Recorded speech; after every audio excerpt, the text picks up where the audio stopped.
Olá, sejam todos muito bem-vindos e bem-vindas ao terceiro episódio da série de videocasts Desvendando a Identidade Executiva, o papel da tecnologia na transformação dos líderes, uma coprodução MIT Sloan Review Brasil e Único. Eu sou Gabriele Teco, da MIT Sloan Review Brasil, e vou conduzir com você essa trilha de conteúdo. Antes de chamar nosso convidado, vou dar um contexto geral sobre essa série. Renato Russo, vocalista do Legião Urbana, já dizia em uma de suas músicas que o futuro não é mais como era antigamente. A música, que tem mais de 20 anos, nunca esteve tão atual, principalmente no mundo corporativo. A velocidade com que os negócios precisam inovar, principalmente depois da entrada da IA generativa no dia a dia das pessoas, tem gerado pressão ainda maior por eficiência e redução de custos nas empresas. Para os tomadores de decisão, os desafios são enormes. Recentemente, Ulisses Zamboni, membro do conselho editorial da MIT Sloan Review Brasil, escreveu em um artigo que as inovações têm colocado os líderes em uma posição desconfortável, desafiando a maneira habitual de validar suas decisões. Segundo ele, as inovações têm provocado nos líderes um novo jeito de trabalhar e de olhar para o futuro. E hoje eu tenho a honra de receber o Eduardo Maia, superintendente de CX Design no Itaú Unibanco. Seja muito bem-vindo, Maia. Obrigado, Gabi. Queria começar agradecendo você, Maiti, pelo convite. Muito bacana estar aqui conversando com você, com todos que estão nos assistindo, de um tema que eu acho que vai ser bem engrandecedor no final desse bate-papo. A gente que agradece. Sabe que a gente sempre stalkeia o nosso convidado antes, né? Então, vi suas experiências, eu estou super curiosa para saber como é que você começou a sua carreira, porque me contaram que a sua paixão por tecnologia vem de bem cedo, né? Me conta essa história. Bem cedo. Assim, vamos começar. Nasci em 77. 1977 já é um ano, acho que bem emblemático para quem gosta de tecnologia, que foi quando a Apple, de fato, foi fundada como empresa. Então, é um ano, acho que, significativo. A partir daí, eu acho que o primeiro contato que eu tive com tecnologia, eu já tinha 8 para 9 anos, com um TK-85, um computador bem complexo ali, apesar de ser super simples, mas para mim não era muito fácil. Meu pai bancou a ideia e, de fato, foi trazendo isso para dentro de casa. Não era algo da minha família ou dele, mas ele comprou a minha ideia e foram vários computadores. Então, passei para MSX, AT, Você ficava XT, enchendo o saco do seu pai, 286. assim, do tipo... Eu acho que, na verdade, era exatamente para eu não encher o saco com outras boa, coisas, sabe? espertíssimo esse pai. Deixa que aí ele se vier. Ele descobriu o livramento que o celular dá hoje para os pais, ele descobriu na época com o computador. Entendi. Só que, assim, ali, não só a paixão por computador, e não era, assim, eu acho que o normal é sempre a gente grudar em videogame. Eu gostava muito do computador. Só que não era algo simples e fácil como hoje. E eu, assim, tenho dislexia grave, diagnosticada desde sempre. Eu acho que faz parte até do direcionamento que meu pai tinha de dar de educação para mim.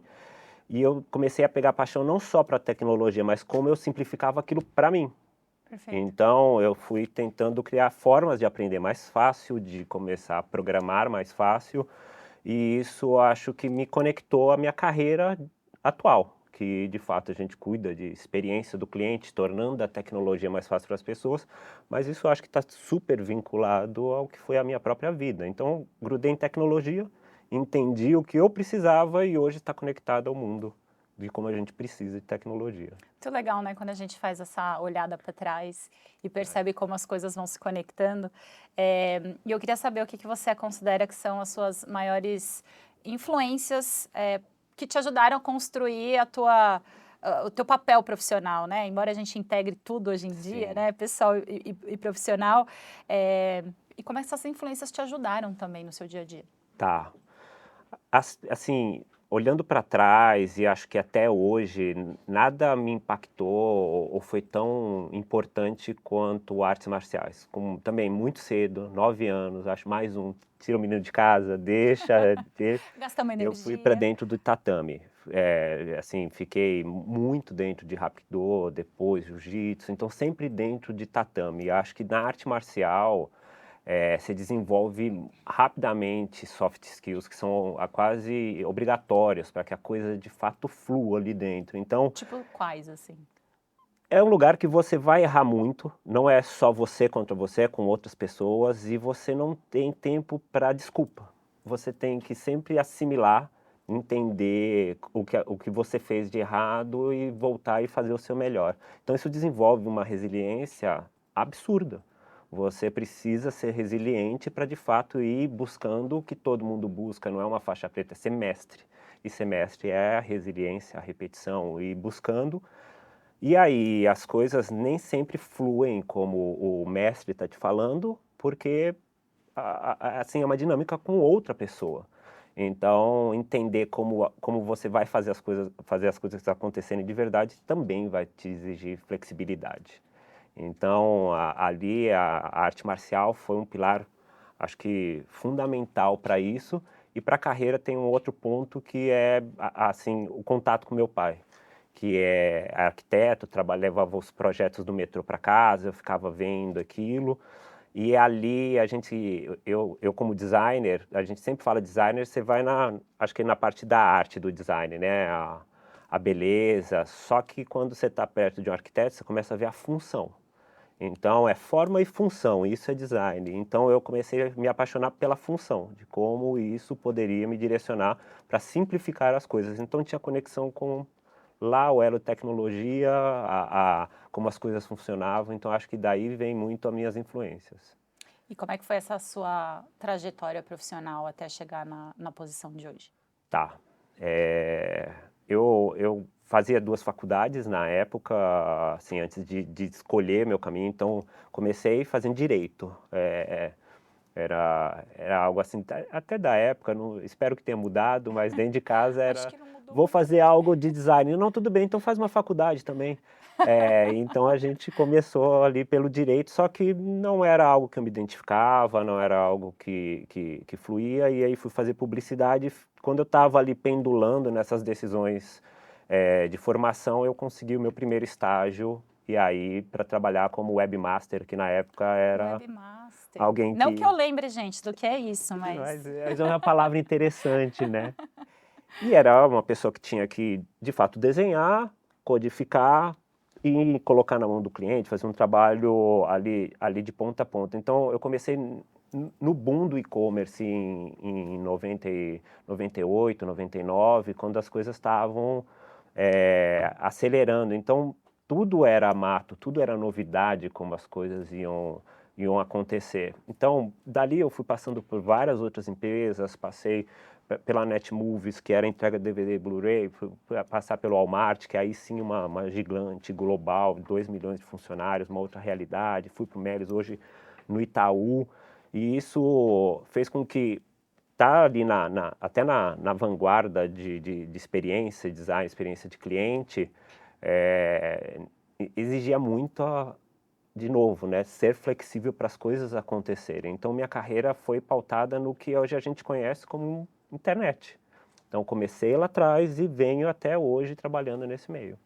E é uma área onde as coisas mudam tão rápido, né? E aí eu fico imaginando o papel da resiliência na sua vida, que é justamente essa minha curiosidade. Essa nossa série, ela tem a intenção de falar sobre a pessoa, sobre o executivo, né? Sobre a sua identidade como profissional. Me conta um pouco mais dessas soft skills. Exemplos concretos onde essas soft skills te ajudaram a alcançar o papel, enfim, o sucesso na carreira como um todo. Tá, foi, nossa, fundamental. Não só pelo início do que era o e-commerce, mas também pelo início do que era UX, experiência do usuário, levar isso para pessoas que sempre coordenaram a visão de negócio, business, não havia uma clareza do quanto centrar nas necessidades do cliente e das pessoas fazia sentido. Então começar numa O que época... soa muito estranho hoje em dia, né? Isso, Lá no passado era desse era assim jeito, mesmo. não, pelo amor de Deus, não acredito, mas era. Então era, e você sabia onde você queria chegar, não haviam exemplos, cases, pessoas que de fato estavam fazendo aquilo, mas você não conseguia se conectar às pessoas pela forma com que você imaginava com que as coisas seriam. Então, você sabia que a médio e longo prazo seria melhor você entrar nos clientes, mas quando você se conecta dentro da empresa, não é esse narrativo, esse discurso que vai fazer sentido. É muito, tá, mas vai dar dinheiro? Vai dar certo? Então, isso exige extrema inteligência emocional. Então, por várias vezes eu chegava com uma ideia e era não, deste jeito não. Então, respira, volta e não é joga a sua ideia fora. Onde eu não me conectei para mostrar a ideia? Então, peraí, a pergunta era, vai dar dinheiro? Então é sobre isso que eu tenho. Então, isso é a flexibilidade, é não abrir mão da onde você quer chegar, é muito como a água que vai fazer curva, mas vai manter o seu caminho ali para onde tem que ir. Então exigia demais para que a gente se conectasse com os stakeholders, com a empresa, mas mantendo a essência do que eu acreditava que a gente estava construindo. Acima de tudo, a gente estava construindo o mercado, construindo essa visão de cliente. Então exigiu muita inteligência emocional, muita flexibilidade, muita resiliência. Porque hoje, como você falou, hoje faz sentido, hoje é normal, mas por conta disso, de pessoas que estavam ali formando a visão da especialidade e do mercado e que precisaram atravessar isso. Muitos desistiram no meio do caminho. Sim. Eu tenho vários colegas que seguiram outros caminhos, que pivotaram carreira, porque não vai dar certo. Mas o fato de acreditar que isso era o correto era a minha estrela do norte, eu seguia ali. Seu jeito de aprender sempre foi assim, na prática? Ou você, de alguma forma, buscou algum apoio, auxílio nesse processo todo? Tá, eu sempre tive dificuldade para aprender da maneira convencional. Acho que para todo mundo que tem Convencional é sala de sala aula, de professor? aula, era um grande problema. Nunca funcionou para mim, nunca deu muito certo, só que eu não tinha problema com notas. Então não funcionava, eu tinha que, de fato, ir moldando as coisas que eu queria consumir. E como eu iria consumir, no horário que eu iria consumir. Então, até mesmo minha formação para design, como não, design de experiência do cliente, que não tinha tanto material e tudo, era ser muito autodidata. Uhum. Então eu fui muito autodidata, hoje a gente tem vários cursos e até a gente estava conversando aqui antes de entrar, uma das coisas que me motiva de verdade estar aqui conversando com você, conversando com todos, é devolver isso, sabe? É de fato conseguir passar, dar os cases, dar a amplitude e devolver coisas que outras pessoas também me ajudaram em algum momento. Então isso foi super importante para que eu pudesse formar minha carreira, minha visão, meus skills, meus hard skills, porque da maneira convencional, senta aqui na classe, não funcionava. É interessante, eu te pergunto porque a gente, enfim, né, somos um pouco suspeitos, mas a gente entende que tem várias formas de aprendizado e que a gente pode explorar, ainda bem que a gente pode explorar todas essas formas hoje em dia, né? Antigamente, de fato, não tinha muita alternativa, né? Ou você ia para a sala de aula, Verdade. o conteúdo disponível ainda era muito escasso. E que bom que hoje, né, a gente pode, por exemplo, num bate-papo, como um videocast, extrair aprendizados importantes para colocar em prática. Mas me chamou bastante atenção, Maia, é, você comentou bastante sobre flexibilidade, né? E como é que o tema da flexibilidade está presente no seu dia a dia? E na gestão também, né? Ali nos desafios que a empresa nos coloca, você falou de stakeholders, né? São várias forças que muitas vezes nos puxam para direções opostas e a gente precisa equilibrar todos esses pratinhos. Como é que é o seu jeito de lidar com a flexibilidade? Tá bom. Ainda aí você trouxe uma palavra que traz mais um ingrediente aqui para nossa conversa, que é a gestão. Aí a gente está começando a falar das pessoas. Então, gerir pessoas é outra coisa que, depois de um tempo, até minha carreira foi desenvolvendo, fui saindo de um analista até entender que eu queria ser gestor de pessoas, e aí a minha paixão trocou do design pelo design, mas pela carreira, pela vida das pessoas. Quando você está em gestão, você de fato passa. A sua maior entrega não é o produto que você coloca na mão do cliente, é as carreiras que você forma. Então, a conexão genuína com as pessoas, o interesse genuíno com o sonho das pessoas, passa a ser um fator primordial. Só que aí entre pessoas entra um turbilhão de emoções na história toda, mudanças. Então, administrar a inteligência emocional para lidar com. Porque carreira, pessoas, é um alvo móvel, as coisas estão o tempo inteiro mudando e podem te frustrar. Então, a hora que entra a gestão é ter assim, uma visão humanista, de fato, a empatia, a conexão e levar isso para frente, fazer com que isso seja assim, o ponto de ligação mesmo entre nós, o fio condutor entre a equipe passa a ser fundamental. Então, uso muito da flexibilidade para entender o que a pessoa mudou ou quer, para caminhos que ela quer ir, porque meu papel é construir ponte, abrir portas e, de fato, ir ajudando ela naquele caminho de construção e que, de fato, é interessante também para a empresa. Então, tem que ter muita flexibilidade, tem que ter muita inteligência emocional. Tudo que funcionou para construir a minha carreira, funciona para construir na carreira das pessoas. Eu acredito muito nisso. Eu acho que cada desafio que aparece por meio das pessoas, eu não sei se você tem essa mesma sensação, também tive a oportunidade de ser gestora de pessoas. Às vezes a gente acha que já sabe as coisas e aí a gente tem que reaprender, né? Porque, enfim, cada pessoa traz um universo diferente, num contexto diferente, num momento de vida diferente, e ter essa, de fato, essa flexibilidade para se adequar e conseguir, junto com as pessoas, construir novas oportunidades, enfim, e acolhimento também, que muitas vezes Nossa, precisa. muito. Acho que é um baita de um desafio.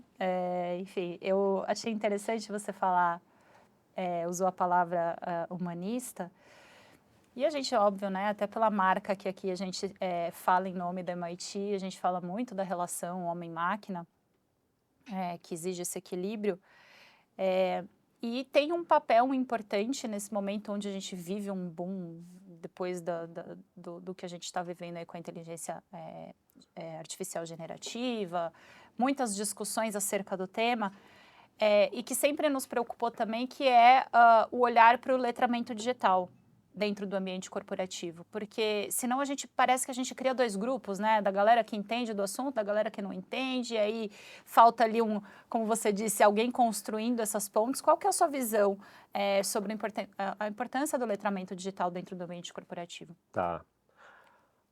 Letramento digital hoje no ambiente corporativo é a pedra angular do ambiente corporativo. Ponto. Então não há, acho que, mais espaços entre ter ou não ter.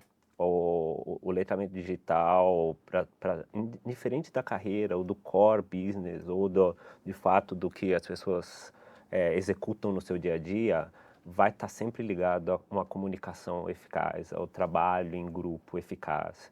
Então, passa a ser algo muito importante. Não tem como hoje a gente pensar nas relações humanas sem pensar na tecnologia fazendo esse papel. Assim, são horários diferentes, rotinas diferentes. Então, o letramento digital, independente de como você está atuando, passa a ser fundamental para a carreira e para os negócios. Então, acho que a gente chegou num ponto, como você trouxe, a GenAI, ela de fato traz um a mais, né? Uma importância a mais para essa conversa. Mas deixando isso só nesse ponto aqui de lado, não tem mais como negligenciar esse letramento digital para todos esses grupos que você trouxe. Se isso acontece, de fato, você está ajudando a criar silos dentro das empresas e isso vai fazer com que a própria empresa tenha um grande problema e venha a sucumbir. E essas interfaces, né, que são importantes. Eu, jornalista de formação, sempre gostei de me esconder muitas vezes. Falava, mas eu sou de humanas. Sabe aquela coisa? Eles falam, não entendo disso aqui, mas é porque eu sou de humanas. E hoje em dia a gente não tem, né, dentro das organizações, a gente não tem mais essa desculpa, porque no final, independentemente do produto final, do serviço final que a sua empresa oferece, existe uma estrutura tecnológica e as coisas precisam coexistir, conversar. Exato. E a gente precisa ter essa habilidade. É diferente, talvez, né, das gerações que vieram, que não tiveram essa virada, né? A gente viu a virada acontecendo. Existia um mundo da pesquisa na biblioteca e o mundo pós-Google, né? Verdade. As gerações mais atuais, elas não têm essa diferença, mas por isso mesmo que eu acho que a questão do letramento, do quanto a gente se sente confortável em navegar pela tecnologia, é super decisivo para a gente dar resultado também como executivo dentro das organizações, né? Exato. E não é só pela tecnologia. Eu acho que é pela sua mentalidade aberta de aprendizado contínuo, né? Perfeito.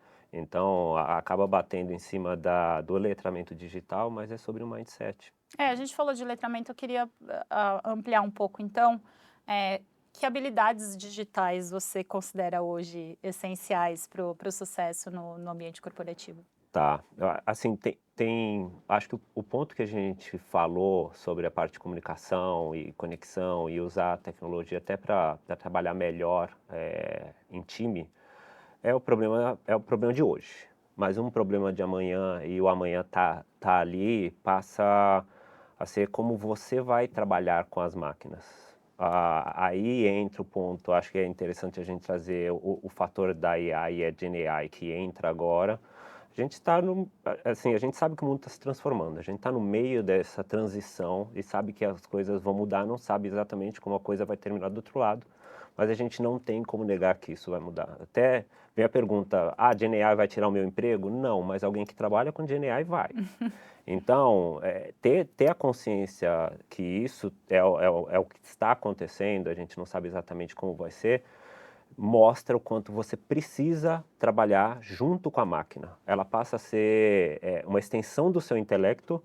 Então, eu não preciso mais falar, eu sou de humanas, não, porque eu tenho uma ferramenta que me traz profundidade sobre todo e qualquer outro tema. Então começa a mudar o jogo. As coisas começam a ficar bem diferentes nessa história. Então acho que aprender a trabalhar com a máquina para desenvolver soluções melhores, produtos melhores, ser um melhor profissional, se aperfeiçoar como pessoa, eu acho que é o grande desafio da humanidade. Ela já está presente no nosso dia a dia, só que a gente ainda não reconhece muito. Agora ela entra de uma maneira super pesada dentro do ambiente de trabalho e muda todas as nossas relações, as nossas capacidades. Então a gente precisa estar em constante reciclagem, apoiar as nossas equipes, ajudar elas nessas transições que a gente está fazendo. Então é um momento bem interessante do que a gente está vivendo, é uma grande transformação.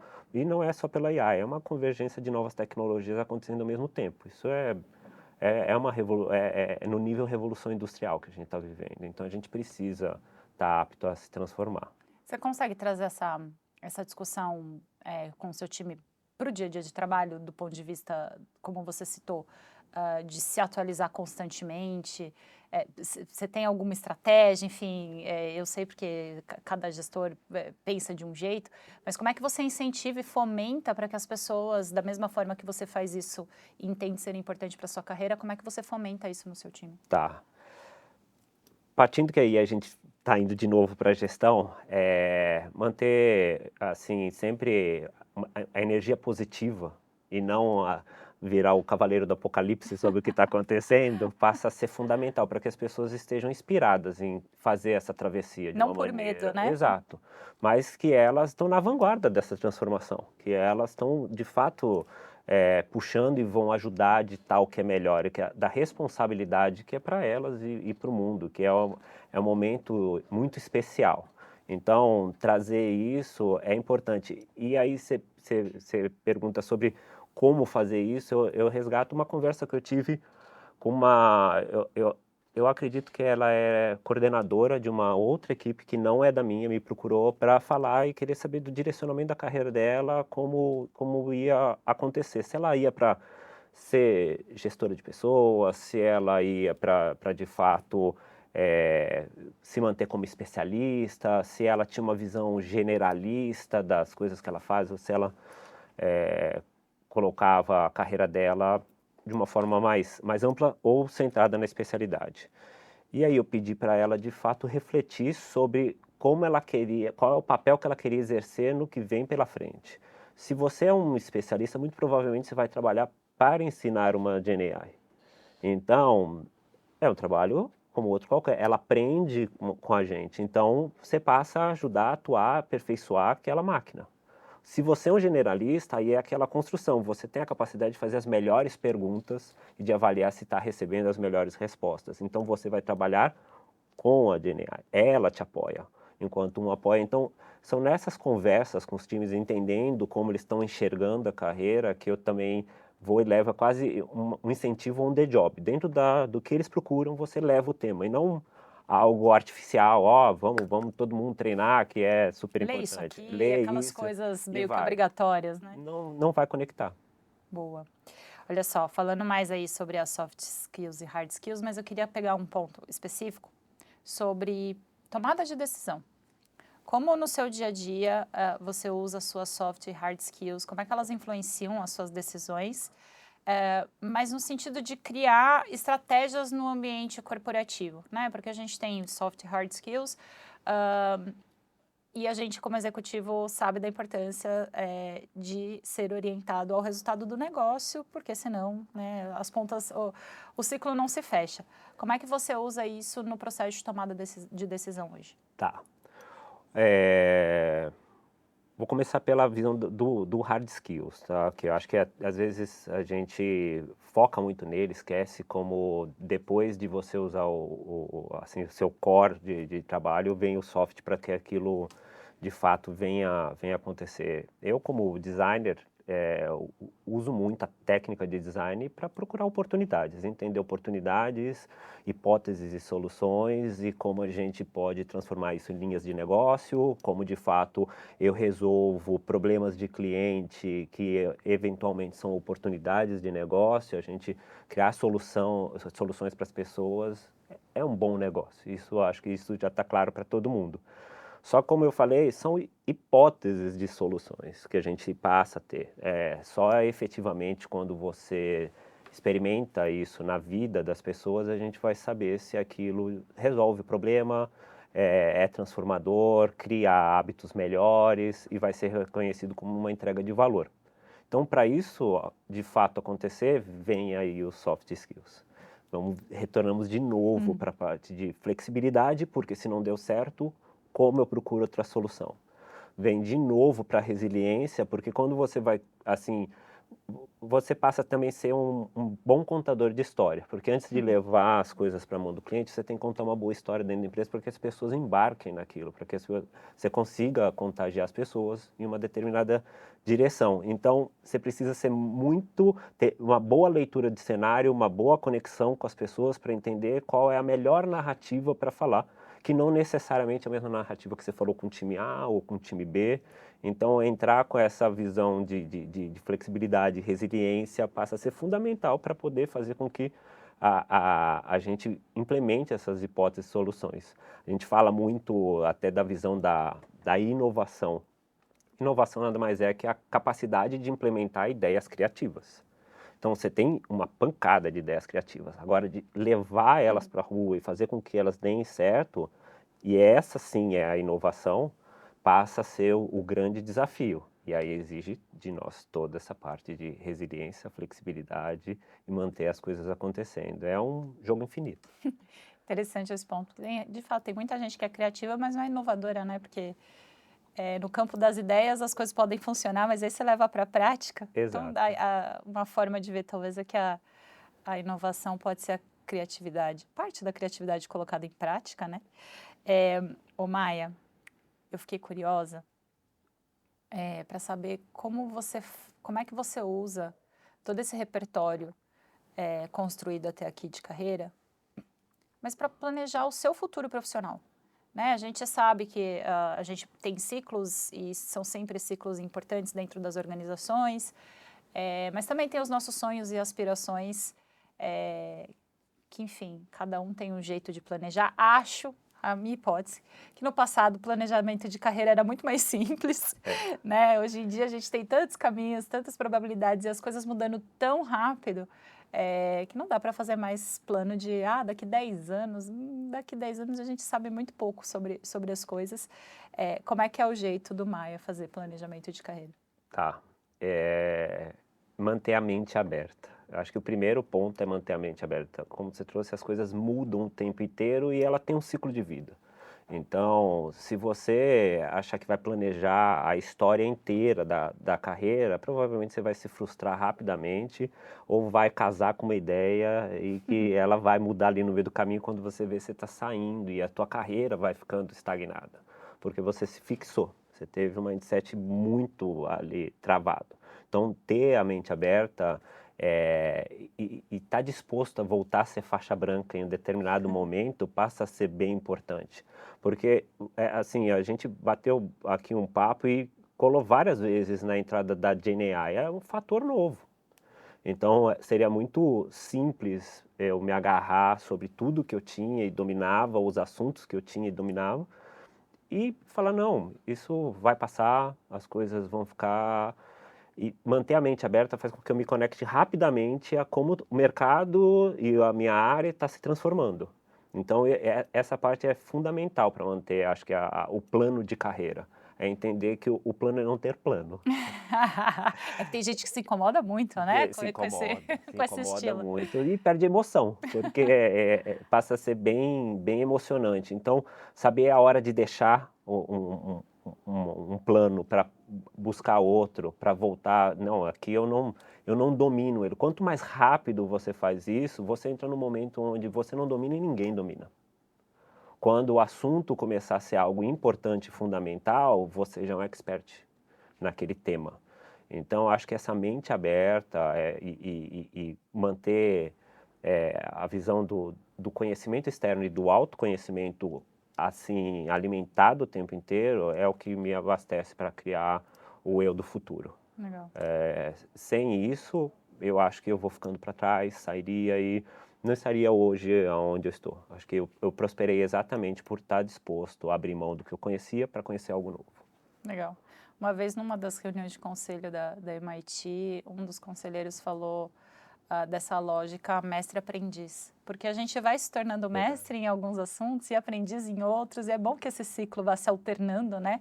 Justamente para ter um pouco mais de emoção, mas também para nos manter em movimento, né? Que acho que foi um pouco também que você falou da tua relação com a equipe, como você gosta de provocar neles essa coisa do desenvolvimento. Mas a gente está o quê? Chegando ao final, Maia. Antes da gente encerrar, eu queria saber de você, a gente falou de futuro do teu planejamento como profissional, mas queria falar um pouquinho então sobre o futuro na tua área, né? Como é que você enxerga, que novas influências você vê chegando, para a gente poder levar para a nossa audiência essa perspectiva aí do que vem por aí. Perfeito. Assim, na minha área de atuação, que é de fato o design visando a experiência do cliente, assim, eu estou bem inspirado em atravessar esse momento de transformação. Vai ser bem interessante entender como a tecnologia vão gerar novos hábitos e novas necessidades nas pessoas. Então, saber que a gente vai poder descobrir, assim, foi muito... Hoje é muito fácil entender o que aconteceu quando teve o lançamento do iPhone, como a gente se transformou, as pessoas conectadas e viradas ali. Mas há um tempo atrás não existiam esses hábitos e os problemas que a gente tem hoje. E a gente vai ter uma nova transformação. Então isso eu acho que é muito excitante para todo mundo que está na minha área. O ponto também de conexão com isso é estar na minha área dentro do Itaú. Isso fica ainda mais, isso dá um tempero ainda maior. A importância dos bancos na vida das pessoas está em um momento de grande transformação. Isso é nítido, né? A gente fala muito sobre os neobanks, os bancos convencionais, mas não é mais sobre isso. Os bancos tomaram a consciência mesmo que é sobre o share of life, é sobre estar presente na vida das pessoas, abrindo espaço para que elas realizem os sonhos delas. Então, entendendo esse momento de transformação e tudo que está acontecendo na minha área e onde eu estou atuando hoje, mostra o grande potencial do que vem pela frente. Não sabemos, e acho que essa grande incerteza torna tudo mais especial, torna tudo... Acho assim, não é nem só especial, a responsabilidade é maior. E eu gosto muito de responsabilidade. Quero te agradecer demais. Eu ficaria aqui batendo papo com você. Acho que tem várias coisas que a gente, por meio desse videocast, gosta de explorar, para além do teu papel como executiva, te conhecer como pessoa, suas crenças, suas experiências e sua trajetória. Muito obrigada, viu, Maia? Foi super legal. Obrigado você, obrigado a todo mundo que assistiu e vem acompanhando. Espero que inspire e crie grandes reflexões para a carreira de todos, porque assim, o mundo precisa de profissionais melhores. Perfeito. E para você que nos acompanhou até aqui, continue com a gente nessa trilha de conteúdo, desvendando a identidade executiva, o papel da tecnologia na transformação dos líderes. Até a próxima!